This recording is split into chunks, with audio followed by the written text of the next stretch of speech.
नमस्कार दोस्तों, मैं एडवोकेट बरखा शर्मा आपका डीलो जंक्शन में स्वागत करती हूं और हम कर रहे हैं एपीओ का क्विक रिवीजन, जिसको करते करते हम आ गए हैं बीएनएसएस के चैप्टर नंबर 2 पर। यानी इससे पहले हमने बीएनएस कंप्लीट कर लिया है, जिसकी लगभग 13 क्लासेस आपको यूट्यूब पर अवेलेबल मिल जाएगी। और इसके साथ ही हमने बीएनएसएस की फर्स्ट क्लास कर ली है, जिसमें कि हमने प्रीलिमिनरी पार्ट को देखा था, सेक्शन 1 से लेके 5 तक। डेफिनेशन क्लोज वगैरह देखा था, नाम वगैरह देखा था, ठीक है, जनरल बात करी थी। आज हम बात करेंगे चैप्टर नंबर 2 के बारे में। क्या बोल रहा है, किस तरीके से जो दंड न्यायालय होते हैं उनका किस तरीके से गठन वगैरह होगा, ये सब बातें आज हम पढ़ेंगे। कहाँ से कहाँ तक पढ़ेंगे, 6 से लेके 20 तक सेक्शंस में कवर करेंगे इसको। तो जिन्होंने अभी तक चैनल को लाइक शेयर सब्सक्राइब नहीं किया है वो जाकर शेयर कर सकते हैं, लाइक कर सकते हैं, सब्सक्राइब कर सकते हैं, जिससे कि सबसे पहले आपको क्या होगा, नोटिफिकेशन मिलेगा और आप वीडियो को देख पाएंगे बिना किसी देरी के। और बिना किसी देरी के ही अब शुरू करते हैं हम चैप्टर नंबर 2, ठीक है। क्या बोल रहा है, देखो सबसे पहले चैप्टर नंबर 2 की बात होती है तो आपको इसका नाम पता होना चाहिए कि क्या बोल रहा है। दंड न्यायालयों और कार्यालयों का गठन, constitution of criminal courts and offices, ठीक है, ये नाम आपको पता होना चाहिए। रेंज कहाँ से कहाँ तक है, 6 से लेके 20 तक, 6 से लेके 20 सेक्शंस तक ये बात करता है किस बारे में कि किस तरीके से जो क्रिमिनल कोर्ट वगैरह हैं वो बनेंगे, गठन वगैरह होगा इनका। सबसे पहले सेक्शन 6 पे आ जाइए। दंड न्यायालयों के वर्ग, वर्ग यानी कि क्या होता है, क्लासिफिकेशन, क्लासिफिकेशन की बात की जा रही है। तो ये बोल रहा है कितने तरीके के कोर्ट होंगे, तो ये से बोल रहा है हाई कोर्ट से भिन्न, हाई कोर्ट और सुप्रीम कोर्ट से भिन्न। देखिए अगर आपके पास बेयर एक्ट है तो बेयर एक्ट निकाल लीजिए, उसमें क्या लिख रहा है, देखो उच्च न्यायालयों और इस संहिता से भिन्न किसी विधि के अधीन गठित न्यायालयों के अतिरिक्त प्रत्येक राज्य में, यानी क्या बोल रहा है, यानी कि क्या बोल रहा है, देखो आप कि प्रत्येक राज्य में, यानी एवरी स्टेट, एवरी स्टेट में क्या होगा, सेशन कोर्ट होगा। हाई कोर्ट से भिन्न बोल रहा है भाई, हाई कोर्ट तो होगा ही होगा, इसके अलावा क्या होगा, सेशन कोर्ट होगा। प्रथम वर्ग न्यायिक मजिस्ट्रेट किसी महानगर में महानगर मजिस्ट्रेट, द्वितीय वर्ग न्यायालय और कार्यपालक मजिस्ट्रेट। क्या बोला इसने, देखो फटाफट से अपना एक्ट निकालिए आप। देखिए क्या बोल रहा है, ये जो महानगर की बात की हम कहाँ पर देख के आए थे, सीआरपीसी में। तो जो महानगर वाली बात है ना, इसको तो आप यहाँ से हटा दो, ठीक है। तो अब क्या बोल रहा है, ये कौन कौन होंगे, सबसे पहले होगा देखो सेशन जज, सेशन जज होगा, फिर हो जाएगा हमारा जेएम फर्स्ट, फिर इसके बाद होगा जेएम सेकंड, और फिर आ जाएगा हमारा एग्जीक्यूटिव मजिस्ट्रेट। कितने जजेस की बात कर दी इसने, यहाँ पर 4 जजेस की बात कर दी। क्या बोला इसने कि भाई दंड न्यायालयों के वर्गों में कोर्ट कौन होगा, तो हाई कोर्ट से भिन्न इस संहिता यानी कि बीएनएसएस की बात कर रही है। क्या हम इस एक्ट की लैंग्वेज को छोड़ के आगे बढ़ सकते हैं, बिल्कुल नहीं बढ़ सकते, क्योंकि यही तो लैंग्वेज हमको मिलती है वहां पर जो कि हमको कंफ्यूज करती है। तो हमको एक्ट को साथ में लेके चलना है। इसीलिए कई बार बोलती हूँ कि जब भी वीडियो देखो एक्ट अपने पास रखा करो, क्योंकि जो कई बार जो ट्रिकी लाइन्स होती है ना, ये वहां पर दिखती है और हम सोचते हैं पता नहीं कहाँ से आ गई, हमने तो पढ़ा था। तो क्या करना है, एक्ट की लैंग्वेज को देखना है। हाई कोर्ट ये साफ लिख रहा है कि उच्च न्यायालयों और इस संहिता से भिन्न, इस संहिता मतलब बीएनएस से भिन्न विधि के अधीन गठित न्यायालयों के अतिरिक्त प्रत्येक राज्य में, यानी हर स्टेट में कौन कौन से कोर्ट होंगे, सेशन जज होगा, जेएम फर्स्ट होगा, जेएम सेकंड होगा, एग्जीक्यूटिव मजिस्ट्रेट होगा। आई बात समझ में, इन्होंने यहाँ पर ये बात कंप्लीट करी। अब आ जाइए क्या बोल रहा है, सेक्शन नंबर 7। सेक्शन नंबर 7 क्या बात कर रहा है, प्रादेशिक खंड की, यानी कि टेरिटोरियल जो डिवीजन वगैरह होते हैं ना, उनकी बात कर रहा है। तो ये बोल रहा है कि यहाँ पर आप लिख लीजिए प्रादेशिक खंड, प्रादेशिक खंड यानी कि टेरिटोरियल डिवीजन, टीडी, ठीक है। क्या बोल रहा है, इसके अंतर्गत 3 की बात कर रहा है, सेशन खंड की, जिला की और उपखंड की। किस तरीके से होगा, तो देखो क्या बोल रहा है, सबसे पहले वाले पॉइंट पे आओ। प्रत्येक राज्य एक सेशन खंड में और सेशन खंडों से मिलकर बनेगा। प्रत्येक सेशन खंड इस संहिता के प्रयोजनों के लिए एक जिला होगा और जिले से मिलकर बनेगा। यानी राज्य में क्या बोल रहा है, एक सेशन खंड होगा। फिर सेकंड पॉइंट में क्या बोल रहा है, देखो राज्य सरकार, यानी कौन परिवर्तन कर सकती है, राज्य सरकार कर सकती है जिले की सीमाओं में परिवर्तन।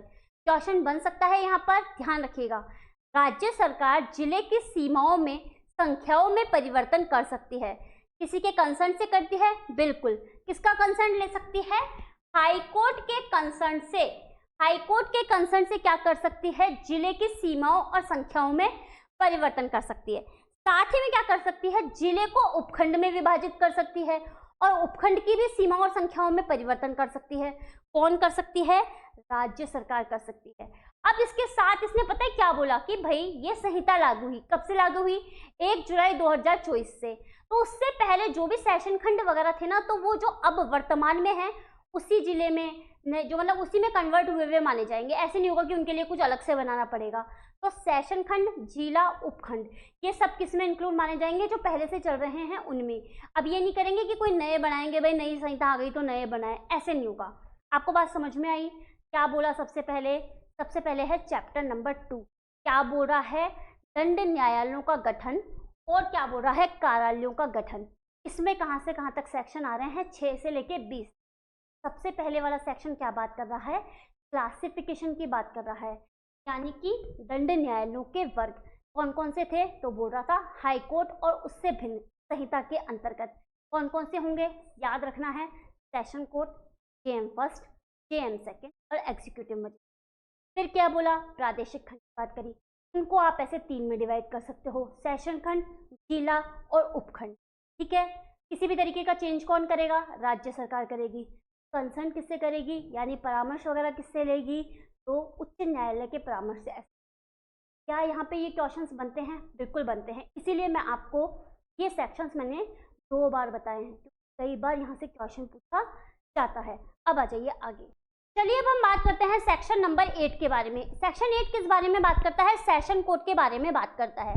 तो एक चार्ट बना के लेके आई हूँ, अगर आप ये चार्ट बना सकते हैं तो बना लीजिए, और आप चाहते हैं कि ये नोट्स आपके पास आ जाए तो आपको क्या करना है, डीलो लर्निंग की ऐप डाउनलोड करनी है। वहाँ पर अभी हमने ऑफर निकाल रखा है इंडिपेंडेंस वाला, जिसमें आपको 199 में ये सारे नोट्स मिल जाएंगे, एपीओ से रिलेटेड नोट्स हैं। अगर आप चाहें तो देख सकते हैं, और ये जो बात है, ये चार्ट वार्ट है, ये सब आपको वहाँ पर बने हुए मिल जाएंगे, पीडीएफ निकाल लीजिएगा। ठीक है, आ जाइए अब आगे। सेक्शन नंबर 8 बात करता है सेशन कोड की। तो क्या कह रहा है, इसकी स्थापना कौन करेगा, स्टेट गवर्नमेंट करेगी। ठीक है, एक्ट है तो अंडरलाइन करते हुए चलिए। फिर क्या बोल रहा है, एक न्यायाधीश पीठासीन होगा जिसकी नियुक्ति उच्च न्यायालय करेगा। देखिए, जिसको मैं अंडरलाइन करा रही हूँ ना, इस पे क्वेश्चन जरूर बनेगा, ये बात ध्यान रखना, क्योंकि क्वेश्चन कहाँ से लेके आएंगे, यहीं से लेके आएंगे। सेशन कोड को ही छोड़ देगा तो कैसे काम चलेगा। तो क्या बोल रहा है, स्थापना कौन करेगा, स्टेट गवर्नमेंट करेगी। अपॉइंटमेंट कौन करेगा, हाई कोर्ट करेगा। नियुक्ति उच्च न्यायालय द्वारा एक सेशन खंड के न्यायाधीश को दूसरे खंड के अपर सेशन न्यायाधीश के रूप में नियुक्त किया जा सकता है। कौन कर रहा है, हाई कोर्ट। क्या कर रहा है, एक सेशन जज को, ये सेशन जज है, इसको दूसरे के अपर सेशन न्यायाधीश के रूप में अपॉइंट कर सकता है। आ गई आपको बात समझ में। फिर बोल रहा है उच्च न्यायालय अपर और सहायक सेशन न्यायाधीशों को भी अपॉइंट कर सकता है। आ गई बात समझ में। ये सारे पॉइंट है, इसमें टोटल 8 पॉइंट है, आप देखते हुए चलिएगा। क्या बोल रहा है, स्थापना किसने की, राज्य सरकार ने। अपॉइंटमेंट किसने किया, उच्च न्यायालय ने। अब एक सेशन न्यायाधीश को दूसरे जो अपर सेशन न्यायाधीश के रूप में नियुक्त कर सकता है, हाई कोर्ट। ठीक है, इसके बाद बोल रहा है सेशन न्यायालय अपनी बैठक ऐसे स्थान पर करेगा जहां पर उच्च न्यायालय विनिर्दिष्ट कर सकता है। ठीक है, सेशन न्यायालय अपनी बैठक उस स्थान पर करेगा जहां पर उच्च न्यायालय कहेगा। एक बार आप फिर भी क्या कर लीजिए, अपना बेयर एक्ट निकाल लीजिए। क्या बोल रहा है, देखो, सेशन न्यायालय अपनी बैठक वहां पर करेगा जनरली जहां पर उसको हाई कोर्ट कहेगा, पर फिर भी वो क्या कर सकता है, देखो क्या कर रहा है, किसी अन्य स्थान में बैठक करने से पक्षकारों और साक्षियों को अगर सुविधा होगी तो वो क्या कर सकता है, अभियोजन और अभियुक्त की सहमति से उस मामले को निपटाने के लिए किसी साक्षी या साक्षियों की परीक्षा करने के लिए उस स्थान पर बैठक कर सकता है। यानी कि वैसे तो जनरली क्या करेगा, हाई कोर्ट जहां पर करेगा वहां पर करेगा, पर उसको लगता है कि भाई जो साक्षी वगैरह है, पक्षकार वगैरह है, उनको सहमति होगी, मतलब उनको सुविधा वगैरह होगी, तो उनकी सहमति से ऐसे किसी अन्य स्थान पर भी बैठक कर सकता है। ये इंपॉर्टेंट पॉइंट है, आप याद रखिए।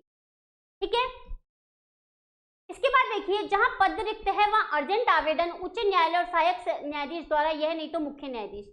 यानी कह रहा है कि अगर सेशन न्यायाधीश का पद रिक्त हो तो कौन करेगा, अर्जेंट आवेदन पर उच्च न्यायालय क्या कहेगा कि सहायक सेशन न्यायाधीश वगैरह जो है ना, दूसरे न्यायाधीश, वो कर लो। अगर वो भी नहीं मिल पाते हैं तो जो मुख्य न्यायिक मजिस्ट्रेट होता है, सीजेएम जो होता है, चीफ जुडिशियल मजिस्ट्रेट, ये क्या करेगा, इसका कार्यभार संभालेगा। आपको बात समझ में आ गई?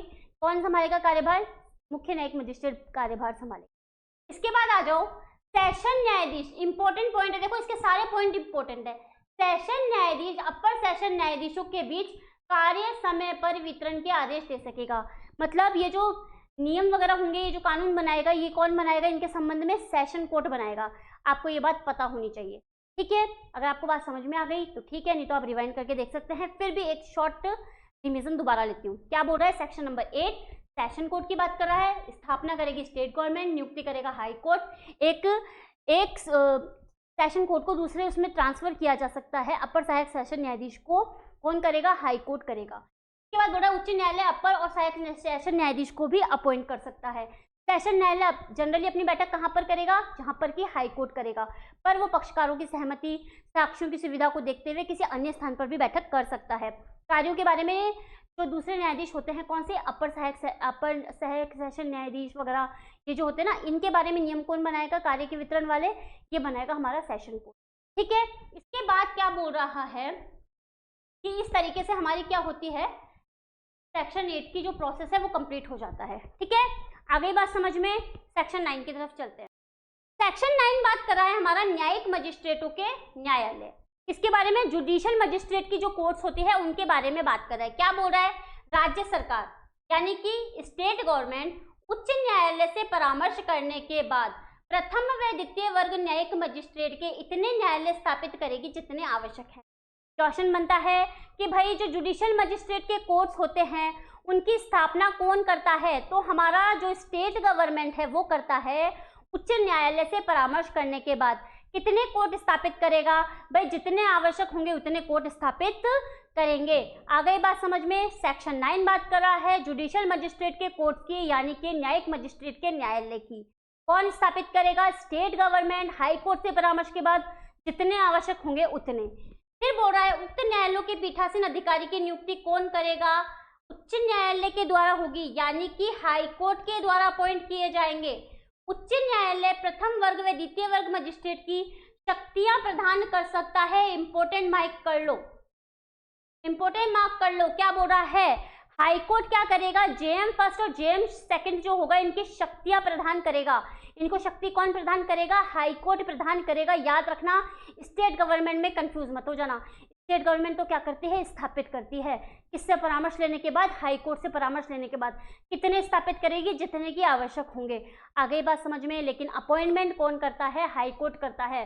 शक्ति कौन प्रदान करता है? हाई कोर्ट प्रदान करता है। आ गई होगी बात समझ में? तो चलिए आगे, चलिए बढ़ते हैं सेक्शन 10 के बारे में। क्या बोल रहा है? देखो, सबसे पहले बोल रहा है मुख्य न्यायिक मजिस्ट्रेट और अपर मुख्य न्यायिक मजिस्ट्रेट के बारे में, सीजेएम के बारे में और एसीजेएम के बारे में बात कर रहा है। सीजेएम के बारे में और एसीजेएम के बारे में बात कर रहा है सेक्शन नंबर 10। क्या कर रहा है कि जो हाई कोर्ट होता है फर्स्ट क्लास मजिस्ट्रेट को क्या बना सकता है?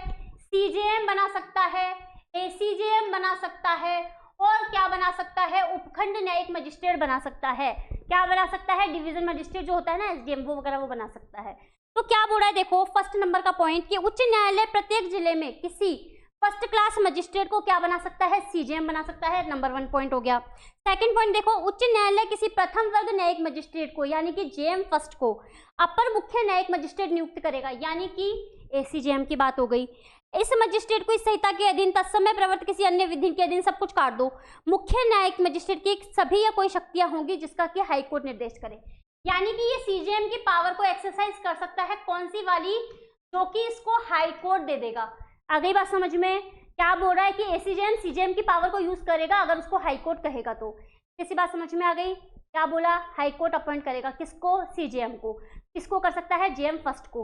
और उसी को क्या कर सकता है? एसीजेएम भी नियुक्त कर सकता है। और जो एसीजेएम होता है वो क्या करेगा? हाई कोर्ट के निर्देश से सीजेएम की पावर को भी एक्सरसाइज कर सकता है। थर्ड पॉइंट पर आ जाओ, उच्च न्यायालय प्रथम वर्ग न्यायिक मजिस्ट्रेट को उपखंड न्यायिक मजिस्ट्रेट के रूप में पदाभिहित कर सकता है और जो विशिष्ट उत्तरदायित्व होते हैं उनसे मुक्त कर सकता है। थर्ड नंबर का पॉइंट हो गया उपखंड मजिस्ट्रेट वाला। फोर्थ नंबर का पॉइंट देखो क्या बोल रहा है, मुख्य न्यायिक मजिस्ट्रेट के साधारण नियंत्रण के अधीन रहते हुए, यानी सीजेएम के नीचे रहते हुए एसडीजेएम यानी कि सब डिविजनल जो मजिस्ट्रेट होता है न्यायिक मजिस्ट्रेट के साधारण नियंत्रण के अधीन रहते हुए, यानी सीजेएम के कंट्रोल में रहते हुए एसडीजेएम जो होगा वो पावर एक्सरसाइज कर सकता है। न्यायिक मजिस्ट्रेटों के काम पर पर्यवेक्षण कर सकता है, ठीक है। और कौन सी होगी, जो कि उच्च न्यायालय साधारण या विशेष जो आदेश होते हैं उसके द्वारा, विशेष आदेश के द्वारा कहे उसको, ठीक है।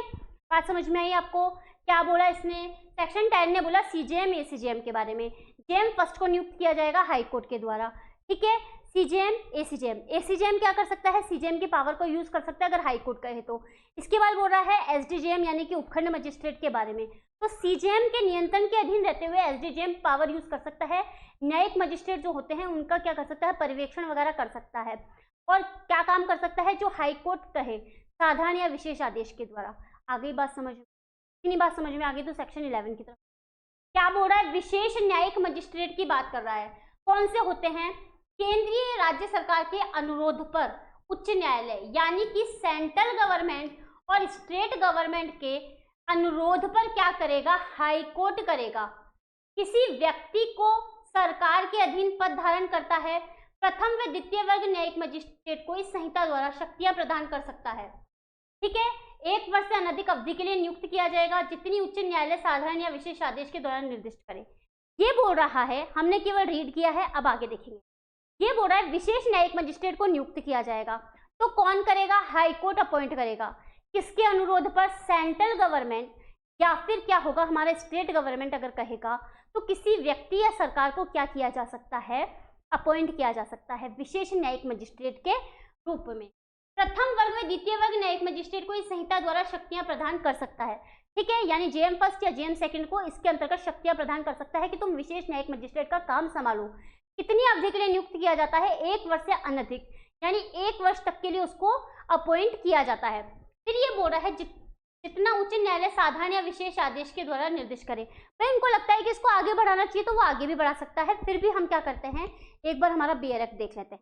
देखिए आ जाइए सेक्शन नंबर 11 पर, साफ लिखा हुआ है, यदि केंद्रीय राज्य सरकार द्वारा उच्च न्यायालय से ऐसा करने के लिए अनुरोध किया जाता है तो वह किसी व्यक्ति को, यानी कि किसी व्यक्ति को सरकार के अधीन अगर कोई पद धारण करता है, जिसने कोई पद धारण किया है किसी स्थानीय क्षेत्र में या विशिष्ट मामलों के लिए, प्रथम वर्ग या द्वितीय वर्ग न्यायिक मजिस्ट्रेट को इस संहिता के अंतर्गत शक्तियां प्रदान कर सकता है। आगे बात समझ में। इसके बाद देखो, परंतु ऐसी कोई शक्ति किसी ऐसे व्यक्ति को प्रदान नहीं की जाएगी जब तक उसके पास विधिक मामलों के संबंध में ऐसी अर्हता या अनुभव नहीं है जो उच्च न्यायालय नियमित। अब देखिए परंतु से क्वेश्चन बन सकता है कि भाई क्या उसके पास लीगल नॉलेज होनी जरूरी है, तो बिल्कुल उसके पास अर्हता होनी चाहिए, क्वालिफिकेशन होनी चाहिए, विधिक नॉलेज वगैरह होनी चाहिए, तभी वो क्या कर सकता है, ये पावर्स यूज कर सकता है, ये एक्सरसाइज कर सकता है। ऐसे मजिस्ट्रेट विशेष न्यायिक मजिस्ट्रेट कहलाएंगे, यानी कि क्या कहलाएंगे, स्पेशल जुडिशियल मजिस्ट्रेट कहलाएंगे। एक समय में 1 वर्ष से अनधिक यानी 1 वर्ष तक के लिए अपॉइंट किए जाएंगे, और जो कि साधारण या विशेष आदेश के अधीन होंगे हाई कोर्ट के। आपको बात समझ में आ गई। आपको अगर सेक्शन 11 पूछा जाएगा तो आपको क्या बताना है, स्पेशल जुडिशियल मजिस्ट्रेट बताना है। कम से कम कितनी, 1 वर्ष तक के लिए इसको अपॉइंट किया जाता है, पर हाई कोर्ट इसको बढ़ा भी सकती है। और क्या बोल रहा है कि साधारण या विशेष आदेश के द्वारा किया जाएगा हाई कोर्ट के। बात समझ में आ गई। किसी व्यक्ति या सरकार के अधीन कोई पद धारण करने वाला व्यक्ति हो या फिर जेएम फर्स्ट और जेएम सेकंड हो, उसको क्या बनाया जा सकता है, स्पेशल जुडिशियल मजिस्ट्रेट बनाया जा सकता है। आपको कोर्ट्स के बारे में सारे प्रोविजन पता होने चाहिए। और अब आ जाइए सेक्शन नंबर 12 के ऊपर। सेक्शन नंबर 12 कह रहा है न्यायिक मजिस्ट्रेटों की स्थानीय अधिकारिता। न्यायिक मजिस्ट्रेटों की स्थानीय अधिकारिता के बारे में क्या कहा गया है, मुख्य न्यायिक मजिस्ट्रेट स्थानीय सीमा निश्चित करते हैं जहां धारा 11 और 9 में नियुक्त मजिस्ट्रेट अपनी शक्तियों का प्रयोग करते हैं, ठीक है। ऐसे मजिस्ट्रेट की अधिकारिता और शक्तियों का विस्तार जिले में सर्वत्र होगा। 11 और 9 के बारे में बोल रहा है। 11 में क्या पढ़ के आए थे हम, स्पेशल जुडिशियल मजिस्ट्रेट के बारे में पढ़ के आए थे, और 9 में क्या पढ़ के आए थे हम, जुडिशियल मजिस्ट्रेट के बारे में पढ़ के आए थे। 9 का गया हमारा ये रहा। ऐसे सेक्शन करते हुए चलिए जिससे कि आपको याद हो जाए। तो क्या बोल रहा है, मुख्य न्यायिक मजिस्ट्रेट स्थानीय सीमा निश्चित कर सकता है, किसकी, जो हमारा स्पेशल जुडिशियल मजिस्ट्रेट है उसकी, और न्यायिक मजिस्ट्रेट। फिर ये बोल रहा है कि ऐसे मजिस्ट्रेट की अधिकारिता जो होगी वो जिले में सभी जगह पर होगी, ठीक है। कहाँ तक पहुंच गए हम, सेक्शन नंबर 12 तक। अब बढ़िए सेक्शन नंबर 13। चलिए बात करते हैं हम सेक्शन 13 के बारे में। सेक्शन 13 क्या बोल रहा है, न्यायिक मजिस्ट्रेटों का अधीनस्थ होना। तो ऐसे बोल रहा है सेशन न्यायालय के साधारण नियंत्रण के अधीन रहते हुए, सेशन न्यायालय के साधारण नियंत्रण के अधीन रहते हुए सीजेएम के अधीनस्थ होगा। कौन होगा, जुडिशियल मजिस्ट्रेट। सेशन न्यायाधीश के साधारण नियंत्रण के अधीन रहते हुए मुख्य न्यायिक मजिस्ट्रेट के अधीनस्थ होगा। मुख्य न्यायिक मजिस्ट्रेट अपने अधीनस्थ न्यायिक मजिस्ट्रेटों को कार्य के वितरण के बारे में समय समय पर, यानी सीजेएम क्या करेगा, जो जुडिशियल मजिस्ट्रेट होता है इनके बीच में कार्यों का वितरण करेगा। आगे आपको बात समझ में, यहाँ पर जो क्वेश्चन पूछा जाएगा बेसिकली वो क्या पूछा जाएगा, न्यायिक मजिस्ट्रेट कैसे अधीनस्थ होते हैं। जनरली क्या होते हैं, सीजेएम के। सीजेएम किसके अधीनस्थ होता है, सेशन के। तो क्या होगा, सेशन न्यायालय के साधारण नियंत्रण के अधीन रहते हुए सीजेएम के अधीनस्थ होंगे कौन, जुडिशियल मजिस्ट्रेट। ठीक है, और क्या कर सकता है, सीजेएम इनके बीच में कार्यों का वितरण कर सकता है। इतनी बात हमको समझ में आनी चाहिए।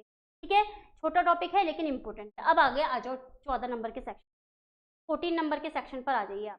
14 बोल रहा है कार्यपालक मजिस्ट्रेट। कार्यपालक मजिस्ट्रेट की बात कर रहा है, यानी कि एग्जीक्यूटिव मजिस्ट्रेट की बात कर रहा है। तो क्या बोल रहा है, कार्यपालक मजिस्ट्रेट राज्य सरकार द्वारा कार्यपालक मजिस्ट्रेट को नियुक्त किया जाएगा। उनमें से एक जिला मजिस्ट्रेट होगा, अपर जिला मजिस्ट्रेट नियुक्त किया जाएगा। शक्ति पुलिस आयुक्त को दे सकते हैं, उपखंड का बाहर साधक अधिकारी बना सकते हैं। ये इसका एक चार्ट हो गया एग्जीक्यूटिव मजिस्ट्रेट का। बेसिकली हमको ये पता होना चाहिए कि एग्जीक्यूटिव मजिस्ट्रेट होता है उसको कहाँ पर बताया गया, सेक्शन नंबर 14 पे बताया गया है। और अगर आपके पास एक्ट है तो फटाफट से एक्ट निकाल लीजिए। सेक्शन नंबर 14 को देखते हैं। राज्य सरकार प्रत्येक जिले में उतने व्यक्तियों को जितने वह उचित समझे कार्यपालक मजिस्ट्रेट नियुक्त कर सकती है। तो अपॉइंटमेंट कौन कर रहा है, देखो अपॉइंटमेंट, देखो जैसे कहा राज्य सरकार द्वारा कार्यपालक मजिस्ट्रेट को अपॉइंट किया जा सकता है। कौन कर रहा है, राज्य सरकार। किसको कर रही है, उतने व्यक्तियों को जितने की वो आवश्यक समझे कार्यपालक मजिस्ट्रेट नियुक्त कर सकती है। सेकंड पॉइंट पर आ जाओ, राज्य सरकार किसी कार्यपालक मजिस्ट्रेट को अपर जिला मजिस्ट्रेट नियुक्त कर सकती है और ऐसे मजिस्ट्रेट को इस संहिता के अधीन या तत्समय प्रवृत्त किसी अन्य विधि के अधीन जिला मजिस्ट्रेट की शक्तियां होंगी जिसे राज्य सरकार विनिर्दिष्ट करे। क्या बोल रहा है, देखो राज्य सरकार क्या कर रही है, किसी कार्यपालक मजिस्ट्रेट को अपर जिला मजिस्ट्रेट नियुक्त कर सकती है। एग्जीक्यूटिव मजिस्ट्रेट को क्या कर सकती है, अपर जिला मजिस्ट्रेट नियुक्त कर सकती है। फिर क्या बोल रहा है, थर्ड नंबर का पॉइंट, जब कभी किसी जिला मजिस्ट्रेट के पद की रिक्ति के परिणाम स्वरूप कोई अधिकारी उस जिले के कार्यपालक प्रशासन के लिए अस्थायी रूप से उत्तरवर्ती होता है, ऐसा अधिकारी राज्य सरकार द्वारा आदेश दिए जाने तक क्रमशः उन सभी शक्तियों का प्रयोग, उन सभी कर्तव्यों का पालन करेगा तो इस संहिता द्वारा जिला मजिस्ट्रेट को अधिरोपित की जाए। यानी कि क्या कर रहा है, जो डीएम की पावर्स होती है वो उसको यूज कर रहा है। ठीक है, इसके बाद क्या बोल रहा है, राज्य सरकार जैसा अवसर अपेक्षित करे किसी कार्यपालक मजिस्ट्रेट को उपखंड का, यानी जो डिवीजन वगैरह होते हैं ना उनका क्या बना सकती है, बाहर साधक बना सकती है। देखिए यहाँ पर जो चार्ट बनाया गया है इसी की कीवर्ड निकाल के बनाया गया है। ठीक है, इसके बाद देखो क्या बोला है, राज्य सरकार साधारण या विशेष आदेश द्वारा ऐसे नियंत्रण और निर्देशों के अधीन रहते हुए जो वे अधिरोपित करना ठीक समझे अपनी शक्तियां जिला मजिस्ट्रेट को प्रत्यारोपित कर सकती है। इसके बाद क्या बोल रहा है, इस धारा की कोई बात तत्समय प्रवृत्त किसी विधि के अधीन कार्यपालक मजिस्ट्रेट की सभी शक्तियां या उनमें से कोई शक्ति पुलिस आयुक्त को प्रदत्त करने में राज्य सरकार को प्रवृत्त नहीं करेगी। यानी क्या कर सकते हैं, पुलिस को भी क्या दे सकते हैं, पुलिस आयुक्त को भी इसकी पावर दे सकते हैं। बेसिकली क्या याद करना है आपको, एग्जीक्यूटिव मजिस्ट्रेट याद करना है। एग्जीक्यूटिव मजिस्ट्रेट का अपॉइंटमेंट कौन कर रहा है, राज्य सरकार कर रही है। डीएम को पावर दी जा रही है, यहाँ पर जो हमारे मजिस्ट्रेट होते हैं डिस्ट्रिक्ट मजिस्ट्रेट उनको पावर दी जा रही है। अपर जिला मजिस्ट्रेट नियुक्त किया जा रहा है, उपखंड का बाहर साधक बना रहे हैं कार्यपालक मजिस्ट्रेट को, पुलिस के जो आयुक्त होते हैं उसको भी पावर दी गई है। तो कार्यपालक मजिस्ट्रेट इंपॉर्टेंट होता है। ठीक है, आपको पता होना चाहिए ये वाली बात। क्या करना पड़ेगा इसके लिए, सेक्शन नंबर 14 पढ़ना पड़ेगा और जब मेन में देखेंगे तब हम इसको डिटेल में देखेंगे। फिलहाल हमको क्या करना है, एपीओ का एग्जाम क्रैक करना है इसलिए हम, लेकिन फिर भी मैं आपके लिए क्या प्रयास कर रही हूँ, देखो कि एक्ट साथ में लेके चलना है कि जिससे कि कंफ्यूजन नहीं हो जाए कि मैम यहाँ तो कीवर्ड निकले हुए हैं, हमको तो अंदर की डिटेल समझ में नहीं आ रही। इसलिए साथ साथ क्या कर रहे हैं, हम एक्ट को रीड आउट करते हुए चल रहे हैं क्योंकि बीएनएसएस क्या है, एक ट्रिकी सब्जेक्ट है।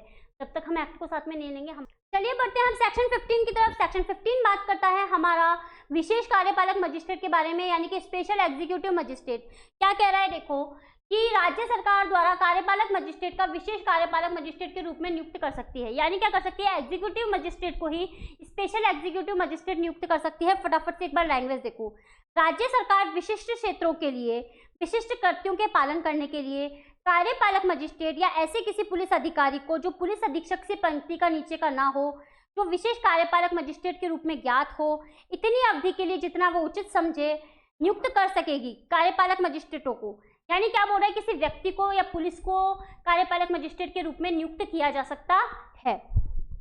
नंबर 16 पर क्या बोल रहा है, कार्यपालक मजिस्ट्रेटों की स्थानीय अधिकारिता, local jurisdiction of executive magistrate. क्या बोल रहा है, देखो 2 पॉइंट है इसके अंतर्गत, फिर भी क्या बोल रहा है, जिला मजिस्ट्रेट यानी कि डीएम राज्य सरकार के नियंत्रण के अधीन रहते हुए कार्यपालक मजिस्ट्रेट अपनी शक्तियों का प्रयोग कर सकेंगे। यानी कि डीएम के अंदर यूज कर रहा है पावर। तो एक बार फटाफट से 2 पॉइंट है इसके, फटाफट से देखते हैं। राज्य सरकार के नियंत्रण के अधीन रहते हुए जिला मजिस्ट्रेट समय समय पर उन क्षेत्रों की स्थानीय सीमाएं परिनिश्चित करेगा जिनके भीतर कार्यपालक मजिस्ट्रेट उन सभी शक्तियों का या उनमें से किन्हीं का प्रयोग कर सकेंगे जो इस संहिता के दिन उसमें विहित किया है। यानी राज्य सरकार के, स्टेट गवर्नमेंट के कंट्रोल के अधीन रहते हुए डीएम क्या करेगा, इनकी जो सीमाएं हैं वो निश्चित करेगा। क्या करेगा, स्टेट गवर्नमेंट के नियंत्रण के अधीन रहते हुए डीएम क्या करेगा, इनको स्थानीय सीमाएं निश्चित करेगा। किसकी, एग्जीक्यूटिव मजिस्ट्रेट की। एग्जीक्यूटिव मजिस्ट्रेट की स्थानीय अधिकारिता निश्चित करेगा डीएम, राज्य सरकार के नियंत्रण के अधीन रहते हुए। इतनी बात समझ में आ गई। अब आगे आ जाओ सेकंड नंबर के पॉइंट पे। ऐसे परिनिश्चय द्वारा जैसा उपबंधित है प्रत्येक मजिस्ट्रेट की अधिकारिता और शक्तियों का विस्तार जिले में सर्वत्र होगा। यानी जो जिला है उसमें सभी जगह ये जो कार्यपालक मजिस्ट्रेट है अपनी जो पावर है वो यूज कर सकता है। इसके बाद आ जाओ 17 कहता है कार्यपालक मजिस्ट्रेटों का अधीनस्थ होना। तो यह जिला मजिस्ट्रेट के अधीनस्थ होंगे, यानी कि डीएम के नीचे कौन होंगे, एग्जीक्यूटिव मजिस्ट्रेट। जो उपखंड में शक्ति का प्रयोग कर रहा है जिला मजिस्ट्रेट के साधारण के नियंत्रण के अधीन रहते हुए जिला मजिस्ट्रेट कार्यपालक और अपर जिला मजिस्ट्रेट का कार्य के वितरण के बारे में नियम बनाएगा। यानी नियम कौन बना रहा है, डीएम, यानी कि जिला मजिस्ट्रेट नियम बना रहा है कार्यपालक मजिस्ट्रेट के बारे में, उनके कामों के बारे में। आपको बात समझ में आ गई। सेक्शन नंबर 18 वेरी इंपॉर्टेंट है, लोक अभियोजक के बारे में बात कर रहा है। क्या बोल रहा है, केंद्र और राज्य सरकार अपील या कार्रवाई के संचालन के लिए, यानी कि गवर्नमेंट की बात की जा रही है। कौन सी गवर्नमेंट, सेंट्रल गवर्नमेंट या स्टेट गवर्नमेंट, अपील या कार्रवाई के संचालन के लिए एक या अधिक अपर लोक अभियोजक नियुक्त कर सकती है। कितने कर सकती है, एक या अधिक अपर लोक नियोजक अभियुक्त कर सकती है। ठीक है, नियुक्त कर सकती है। केंद्र और राज्य जिले में किसी वर्ग के मामलों के संचालन के लिए एक या अधिक लोक अभियोजक नियुक्त कर सकती है। ठीक है, केंद्र और राज्य जिले में किसी वर्ग के मामलों के लिए एक या अधिक लोक अभियोजक, ऊपर क्या नियुक्त हो रहा था, अपर लोक अभियोजक नियुक्त हो रहा था, यहाँ पर लोक अभियोजक की बात कर रहे हैं। जिला मजिस्ट्रेट सेशन न्यायाधीश के परामर्श से, इंपॉर्टेंट मार्क कर लो इसको, डीएम क्या करेगा, सेशन न्यायाधीश के परामर्श से लोक अभियोजक या अपर लोक अभियोजक के लिए पात्र व्यक्तियों के नामों का पैनल तैयार करेगा। कई बार पूछा जाता है, पैनल कौन तैयार कर रहा है, डीएम, सेशन कोर्ट के परामर्श से अपर लोक अभियोजक या लोक अभियोजक के लिए पैनल का नाम तैयार करेगा, नामों का पैनल तैयार करेगा। वह तभी नियुक्त किया जा सकता है जब कम से कम, कई बार पूछा जाता है और हमारे लिए तो जरूर पूछा जाएगा, 7 वर्ष तक अधिवक्ता के रूप में हो, विधि व्यवसाय कर रहा हो। केंद्र और राज्य सरकार किसी व्यक्ति को जो अधिवक्ता के रूप में कम से कम 10 वर्ष तक विधि व्यवसाय करता रहा हो, विशेष लोक अभियोजक नियुक्त कर सकता है। यानी कि अपर लोक अभियोजक और लोक अभियोजक के लिए तो 7 साल की प्रैक्टिस, और स्पेशल की बात की जा रही है, जब विशेष लोक अभियोजक की बात की जा रही है तो 10 वर्ष तक की क्या होनी चाहिए, वकालत होनी चाहिए, तभी वो अपॉइंट किया जाएगा। अब लास्ट के 2 सेक्शन हैं, फटाफट से देखते हैं। चलिए बात करते हैं हम सहायक लोक अभियोजक की। क्या बोल रहा है, देखो सहायक लोक अभियोजक की सेक्शन 19 में बात की जा रही है। राज्य सरकार जिला के मजिस्ट्रेट के न्यायालयों के संचालन के लिए एक या अधिक सहायक लोक अभियोजक नियुक्त करेगी। कौन कर रही है, राज्य सरकार कर रही है। किसके लिए, जिले के मजिस्ट्रेट के कोर्ट के लिए। कितने कर रही है, एक या अधिक कर सकती है।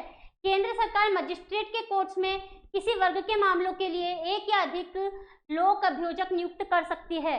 जिला मजिस्ट्रेट सहायक लोक अभियोजक की अनुपस्थिति में किसी अन्य व्यक्ति को भारसाधक सहायक लोक अभियोजक नियुक्त कर सकती है। ठीक है, एक बार आ जाइए फटाफट अपने सेक्शन नंबर 19 के ऊपर। क्या बोल रहा है, देखो राज्य सरकार प्रत्येक जिले में मजिस्ट्रेट के न्यायालयों में अभियोजन का संचालन करने के लिए एक या अधिक सहायक लोक अभियोजक नियुक्त करेगी। यानी डीएम कर रहा है एपीपी को। इसके बाद जो हमारा सेंट्रल गवर्नमेंट होता है, मजिस्ट्रेट के न्यायालयों में किसी मामले या मामलों के वर्ग के संचालन के लिए एक या अधिक सहायक लोक अभियोजक को नियुक्त कर सकती है। ठीक है, इसके बाद बोल रही है कि भाई उपधारा 1 और 2 में अंतर्निवेश उपबंधों के प्रतिकूल प्रभाव डाले बिना जहां कोई सहायक लोक अभियोजक किसी विशिष्ट मामले के प्रयोजन के लिए उपलब्ध नहीं है, वहां जो जिला मजिस्ट्रेट यानी कि डीएम होता है, राज्य सरकार को 14 दिन की सूचना देने के बाद, इंपॉर्टेंट है हमारे लिए कि राज्य सरकार को, स्टेट गवर्नमेंट को 14 डेज का नोटिस देने के बाद, 14 डेज का लेने के बाद किसी अन्य व्यक्ति को मामले का भारसाधक सहायक लोक अभियोजक नियुक्त कर सकती है।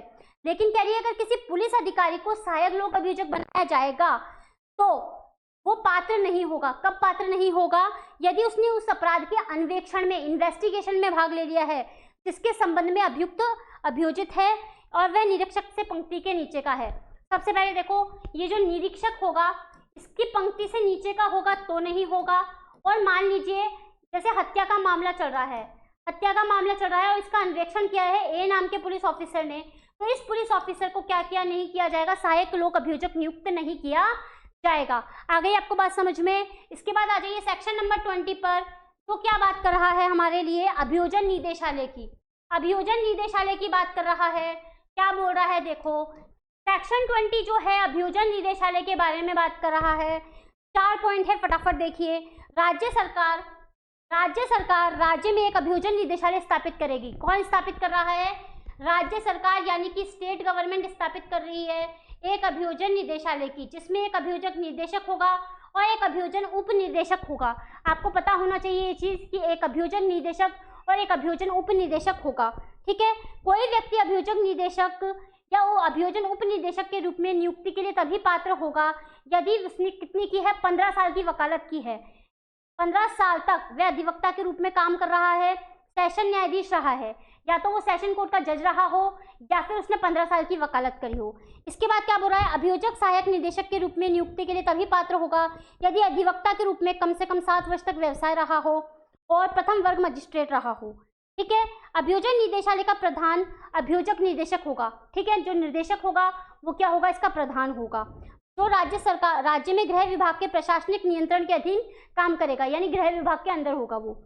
प्रत्येक अभियोजन उपनिदेशक या अभियोजन सहायक निदेशक अभियोजक निदेशक के अधीनस्थ होगा। प्रत्येक अभियोजन सहायक निदेशक अभियोजन उपनिदेशक के अधीनस्थ होंगे, ठीक है। रीड ओनली सेक्शन है, एक बार फटाफट से इसको आप लोग रीड कर लीजिएगा। बेसिकली हमको ये बात होनी चाहिए कि अभियोजन निदेशालय की स्थापना कौन करेगा, स्टेट गवर्नमेंट करेगी। 2 मेन व्यक्ति होते हैं, अभियोजन निदेशक, अभियोजन उपनिदेशक। एक के लिए 15 साल की वकालत और जो सेशन कोर्ट होता है उसका जज होना जरूरी होता है, और एक के लिए 7 वर्ष तक का विधि व्यवसाय होना जरूरी होता है, ठीक है। उम्मीद करती हूँ आज की क्लास आपको अच्छी लगी होगी। अगर आज की क्लास आपको अच्छी लगी है तो आपको क्या करना है, चैनल को लाइक शेयर सब्सक्राइब करना है, अपने दोस्तों के साथ इसको शेयर करना है। जल्दी मिलेंगे हम इसकी क्लास 3 में, जिसमें हम चैप्टर 3 के बारे में बात करेंगे, ठीक है। मिलते हैं एक नए लेक्चर के साथ। Thank you so much.